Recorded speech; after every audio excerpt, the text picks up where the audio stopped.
আনন্দ সংবাদ, আনন্দ সংবাদ। বর্ষাকাল উপলক্ষে বর্ষার তরফ থেকে সবার জন্য চলে আসলো ধামাকা অফার।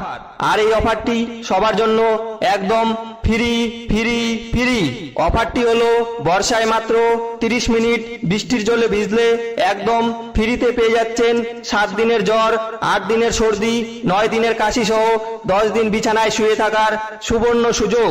আর বিশেষ করে যুবক যুবতীরা সারাদিন বৃষ্টিতে ভিজে রোম্যান্স করলেই পেয়ে যাচ্ছেন থরথরানি, ধরধরানি, কপকপানি যুক্ত জ্বর, সর্দি, কাশি। আর এই বিশেষ অফারটি উপভোগ করতে আজই বৃষ্টিতে ভিজুন আর মেতে উঠুন অসুস্থতায়। তাই সকল বৃষ্টিপ্রেমীদের বিশেষভাবে অনুরোধ করা যাচ্ছে যে এই বিশেষ অফারটি কেউ মিস করবেন না, কারণ বর্ষা একবার চলে গেলে আর 6 মাস বৃষ্টিতে ভিজার সুযোগ পাবেন না। বিনীত বৃষ্টি পাগলা সংগঠনের সকল নাইবৃন্দ, ধন্যবাদ।